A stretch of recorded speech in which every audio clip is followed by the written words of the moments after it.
Hello, everybody. I'm Kristen. And I'm Rachel. And this is So I'm Watching Gilmore Girls, Season 1, Episode 3, Kill Me Now.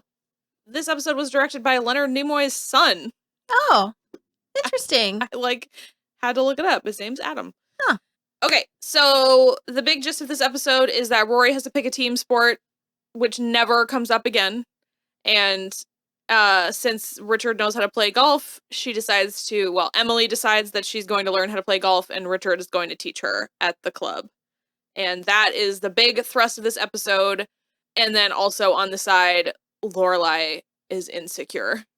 One thing I didn't account for watching this show is how it was going to trigger some of my stuff. Mm-hmm. Because while it did wrap up nicely at the end, Lorelai's insecurities and the way that they are manifesting, ow! This feels familiar. Yeah. So she is like jealous. Sort of jealous and sort of insecure because Rory ends up having a really good time with Richard at the club.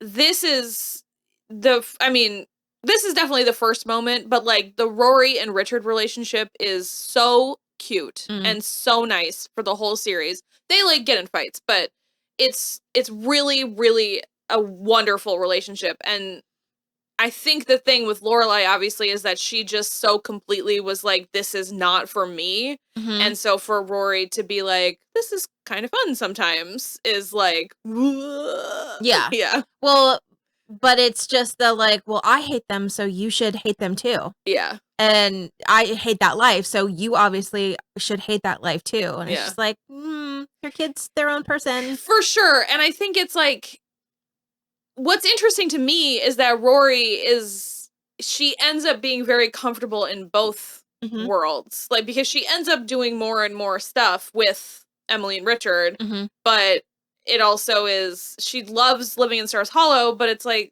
sometimes being fancy is fun. Yeah. And she's got this opportunity to be fancy so much more often. I would think that it's probably because I would hope that this would not be a one-off thing, but the fact that Lorelai recognized it, vocalized it to her, and apologized, that's the difference. Yeah. You can have these feelings, absolutely. For sure. And if you have an outburst, then whatever, but you have to explain and say, that's not your thing, that's my thing, and I shouldn't have done that, and I'm sorry. Yeah, they get in a really ill-advised fight about whose boobs are bigger. When she started picking at her about the sweater, I was like, let me buckle my seatbelt because that's the whiplash that's about to happen. Ooh. Yeah. So I really like a lot of the stuff with Richard and Rory at the club, like especially when they're both in the separate steam rooms and like how, everyone else is sort of talking. And I think Richard's friends are like just sort of like regular crazy old man like characters, but it's cute and it's funny, and I love especially how proud of Rory he is. And they're just like, my granddaughter looks like she fell off the potato truck. Yeah. And the other one was like, you can't get her out of a tattoo parlor. Yeah. Which there's nothing wrong there's nothing wrong with tattoos. But I mean, in the year 2000 and men that age. Yeah. For sure. But I do think it's funny. And what actually is interesting to me almost the whole series is how much Richard and Emily's friends actually do like Lorelai. Like they remember her from childhood as well. And it like was a scandal, but it wasn't like Emily builds it up more than it was. Yeah. Because everyone else still remembers how like charming she is. Yeah. It's very interesting. That is the lesson I learned in 7th grade. Yeah. Be charming and you get away with everything. Yeah. And that's just the way that it was with my parents and my grandparents' friends. And it's just, you kind of learn how to do it and then doors open. So, yeah. This is all just feeling weirdly familiar and I was not expecting this. Learning how to feel or learning how to like interact with adults when I was still a child was invaluable. Yeah. Like once you you get the key to that city, it is a kind of a game changer. You just have to make like 3 jokes that are a little older than you are. Yeah. And they're like, "Whoa, how precocious. She's funny. She's smart. Did you know that she was this funny?" And then you go, ha, ha, ha, ha, ha, and then you go run away and you just mind your business for the rest of the party. It's perfect. Yes. And no one ever asks you for anything. You get in early and you land a couple of jokes and then you're done. Irish goodbye. It's great. That's it. Yeah.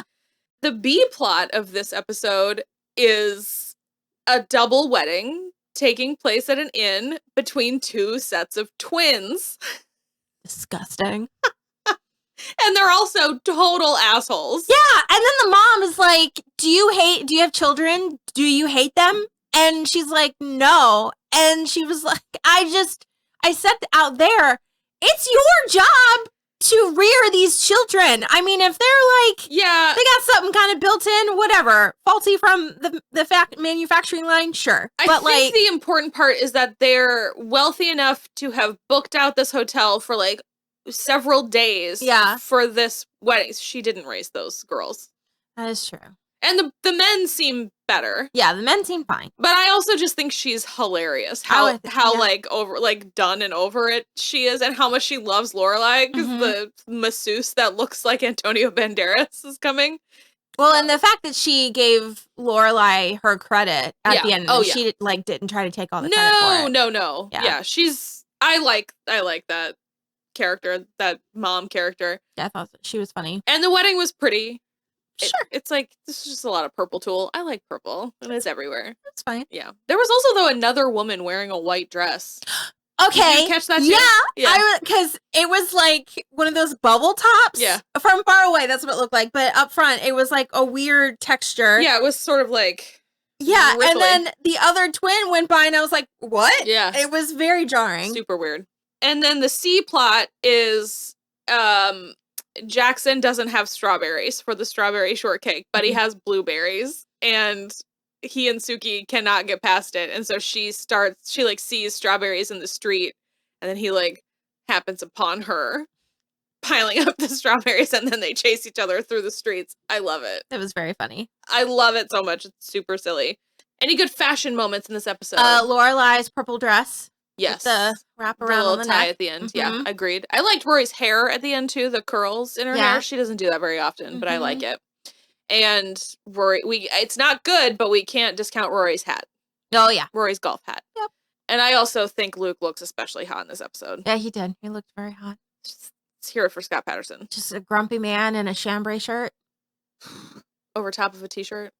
Yeah, and some jeans. And he had like the order pad sticking in his belt. Yeah. It was nice. Gotta love Luke. I do. He's so handsome. I feel like we're going to get to the point where we're going to be like Jess or Dane or the other one, and I'm going to be like, Luke. Luke is the one for me. Okay, for sure, yeah. Although Luke makes some bad decisions later in the series, too. Luke is not the innocent, blameless man who Lorelai dicks around. No, why would he be? He wouldn't be this grumpy man if he didn't make some ill-advised decisions sometimes. Yeah. So. You were correct about the Heart of Gold, though, because he tends to jump into things without thinking, but they're always, like, from a good place. And he's had kind of we don't get into it yet, but he's had kind of, not a tragic life, but, like... a rough go. He's a little stuck. Okay. You know, he's kind of like Bob.